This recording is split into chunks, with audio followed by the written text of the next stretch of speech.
Dear students, in this lecture we discuss exercise 1.2 question number 5. Find the resultant part of a force equal to 60 kg weight in a direction making an angle equal to tan inverse 3/4 with its direction.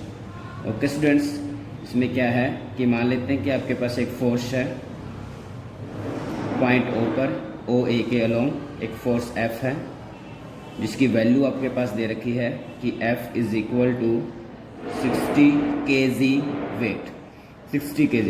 Find the resolvent part of a force. इस force का हमें resolvent part निकालना है in a direction making an angle. मान लेते हैं कि इस डायरेक्शन में, डायरेक्शन ओ सी के अलोंग हमें इसका फोर्स एफ का रिजोल्वेंट पार्ट निकालना है मेकिंग एन एंगल. और ये जो फोर्स है इसके साथ जो एंगल बना रहा है वो अल्फ़ा है मान लेते हैं, और वो किसके इक्वल दे रखा है tangent inverse 3/4.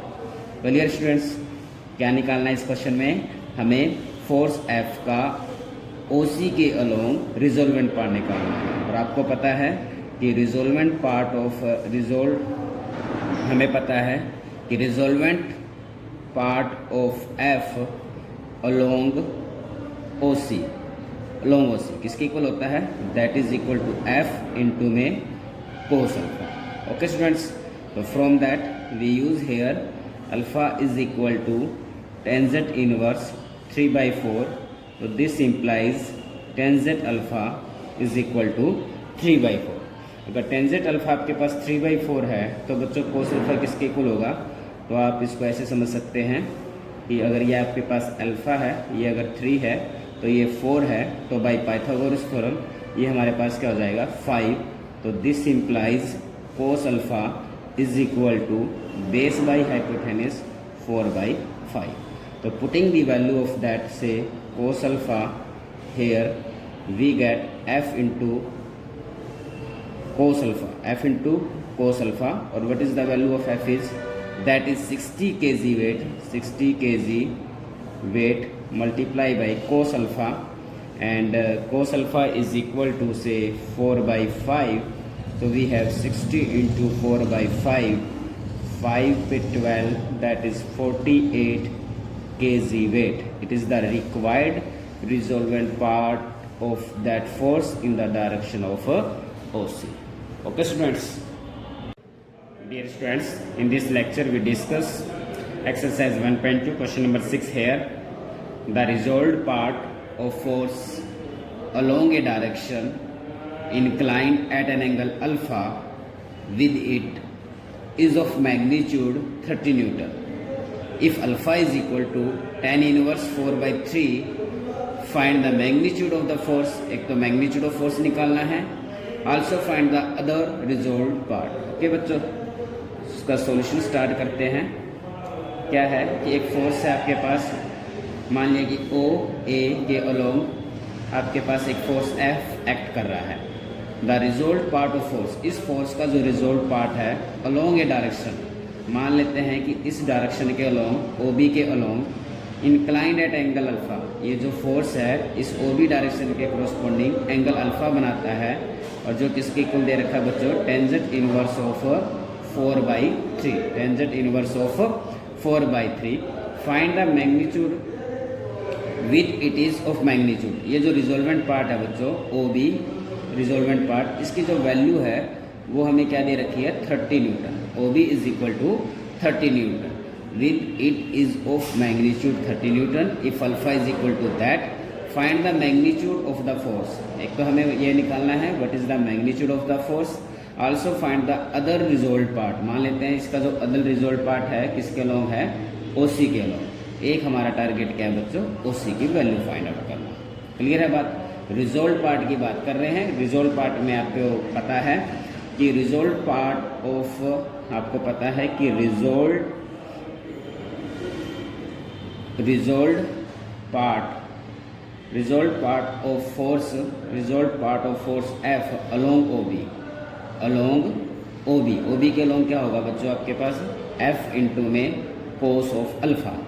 But resolve part के बारे में तो आपको पता है, रिजोल्व पार्ट क्या है ओबी का लॉन्ग, तो हमें क्या दे रखा है बच्चों 30, तो 30 is equal to F into में कोस अल्फा, और यहाँ हमें क्या दे रखा है अल्फा किसके इक्वल दे रखा है बच्चों, alpha is equal to tangent inverse of 4/3, तो this implies tangent alpha is equal to 4/3।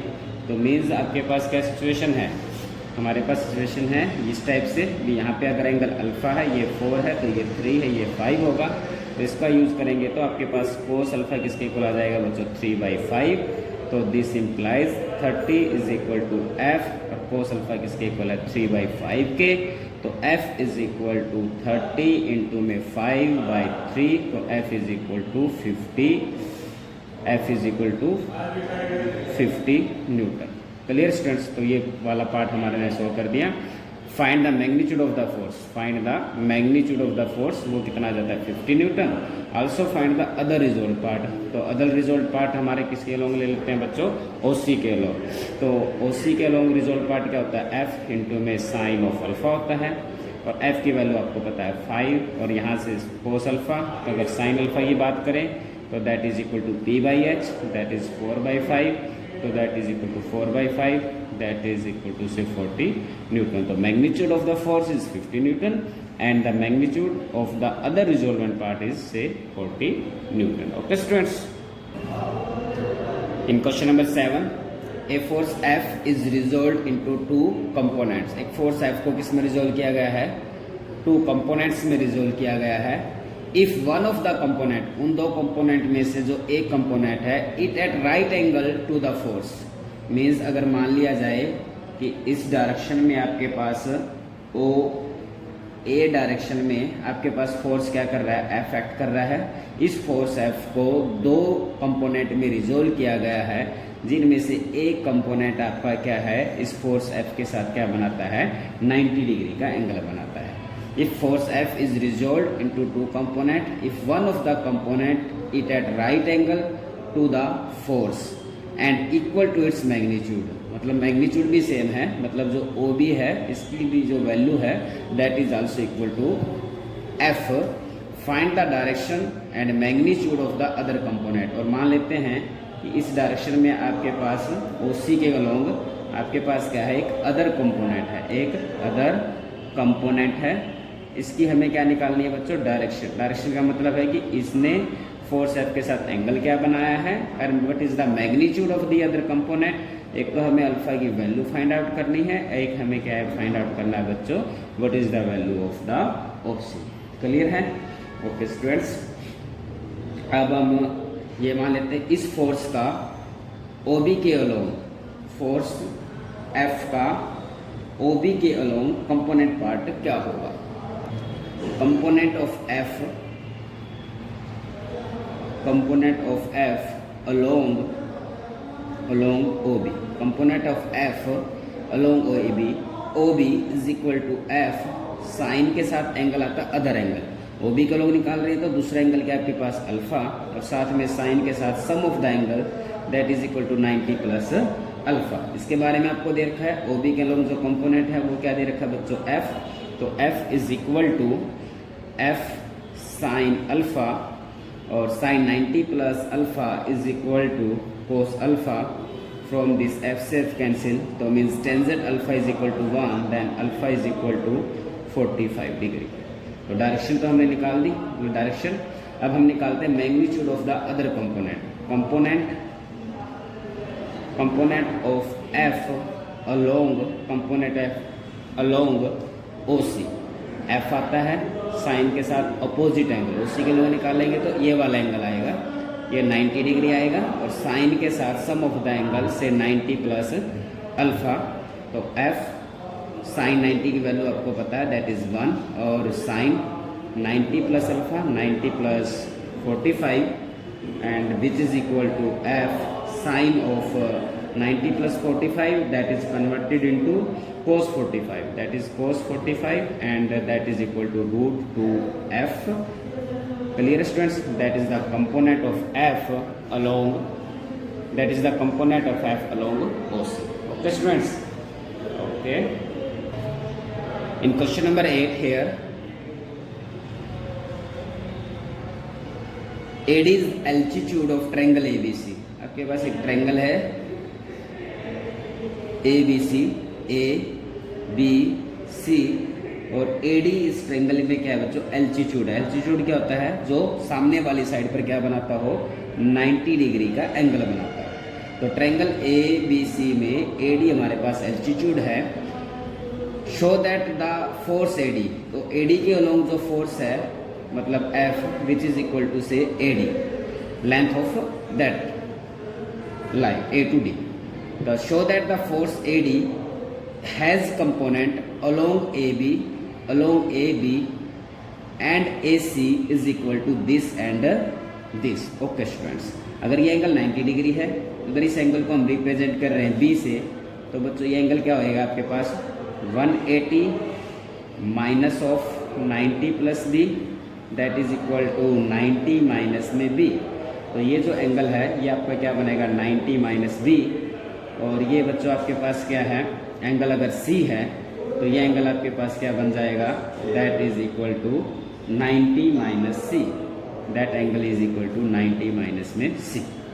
तो हमने देखा कि AD के अलोंग फोर्स है, तो कंपोनेंट ऑफ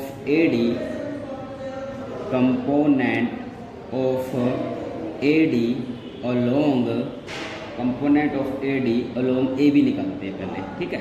कैसे निकलता है, यहाँ आएगा आपके पास फोर्स, यहाँ क्या आएगा फोर्स, फिर साइन आएगा, साइन के साथ क्या आता है बच्चों, अपोजिट वाला एंगल आता है, साइन के साथ क्या आएगा, अपोजिट एंगल आएगा, और नीचे क्या आएगा बच्चों, साइन के साथ सम ऑफ द एंगल आएगा, सम ऑफ एंगल्स आएगा। अब फोर्स का काम तो हम AD से ले रहे हैं, साइन किसके अलोंग निकाल रहे हैं, AB के अलोंग, तो एंगल 90 माइनस C हो जाएगा, साइन 90 माइनस C हो जाएगा। और साइन है, सम ऑफ द एंगल क्या आएगा 90 minus B plus 90 minus C मतलब कंप्लीट A, तो that is equal to sine of A। तो which is equal to students AD, from that AD sine 90 minus C that is equal to cos C, और divide by क्या आएगा बच्चों, sign A आ जाएगा। Clear है students, लेकिन हमें prove क्या करना है, हमें तो ये शो करना है कि ये किसके इक्वल आ जाए, A² प्लस B² माइनस में C²। ओके, तो इसको मैच करने के लिए हमने क्या किया, इसमें AD बाई AB इंटू में AB, hair is cos C divide by sign of A। Clear है, आप इस टर्म को लिख सकते हैं AD बाई AB इंटू में कोस C divide by sine A, और बाहर लिख लेते हैं AB। क्लियर स्टूडेंट्स, आपने पढ़ा होगा प्लस 2 में ट्रिग्नोमेट्री में, अगर आपके पास ट्रायंगल है ये ABC, A के सामने जो साइड है उसकी लेंथ हम A लेते हैं, B के सामने जो साइड है उसकी लेंथ हम B लेते हैं, C के सामने जो साइड है उसकी लेंथ हम C लेते हैं। तो इसके कोरस्पोंडिंग आपने ये पढ़ा होगा कोसाइन फार्मूलेज। अगर आपको लिखना आ जाए कि कोस ऑफ A किसके इक्वल होता है B² प्लस C² माइनस में A² by 2BC। Similarly cos of B का जो फार्मूला होता है वो क्या होता है B² plus C² plus A² minus B² divide by 2AC। इसी टाइप से आपको कोस C का फार्मूला है वो होगा आपके पास A² plus B² minus C² by 2AB। और आपने कुछ साइन फार्मूले भी पढ़े थे। साइन फार्मूले आपके पास क्या था कि साइन ऑफ A भी sine of A by opposite side की जो लाइन था वो A, sine of B divide by B, और sine of C divide by क्या होता है बच्चों, C होता है। क्लियर है स्टूडेंट्स? ओके,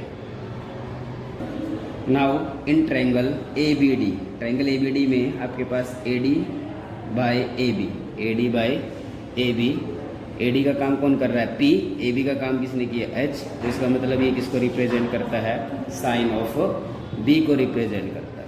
इसको रिप्रेजेंट करता है बच्चों, साइन ऑफ B को रिप्रेजेंट करता है। तो देयरफॉर हमने देखा कि ट्रायंगल ABD में AD बाई AB किसके इक्वल है बच्चों, साइन B के।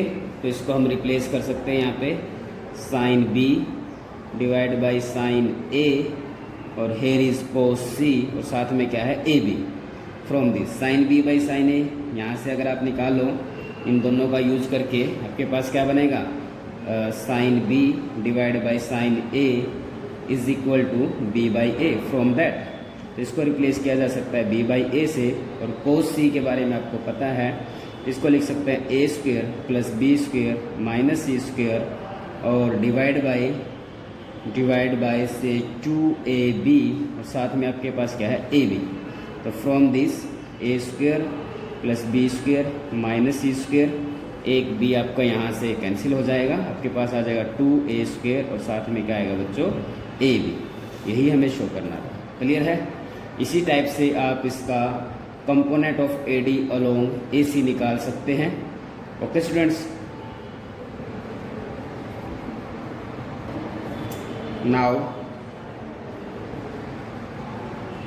Component of AD along AC which is equal to, आपके पास अलोंग AC निकालना है, फोर्स आपके पास AD आएगा, साइन आएगा, अपोजिट एंगल आपके पास 90 माइनस b बन जाएगा, डिवाइड में आपके पास साइन के साथ आएगा सम ऑफ द एंगल और वो आपके पास क्या है a। तो फिर आपने किया AD divide by AC multiply by AC and sine 90 minus b आपको कोस b मिल जाएगा। यहाँ पर आपके पास क्या आ जाएगा साइन a आ जाएगा। AD बाई AC को एक ब्रैकेट में लिख लेते हैं, कोस b आ जाएगा, डिवाइड में साइन a आ जाएगा, बाहर AC लिख लेते हैं। ट्रायंगल की बात करें, AD बाई AC की बात करें, P बाई H हो जाएगा, साइन C आ जाएगा। तो यहाँ पर आप लिख सकते हैं which is equal to sine C into में कोस B और डिवाइड बाई साइन A और बाहर क्या है AC। और यहाँ से आप बात करें sine C by sine A की, तो ये वैल्यू आ जाएगी C बाई A।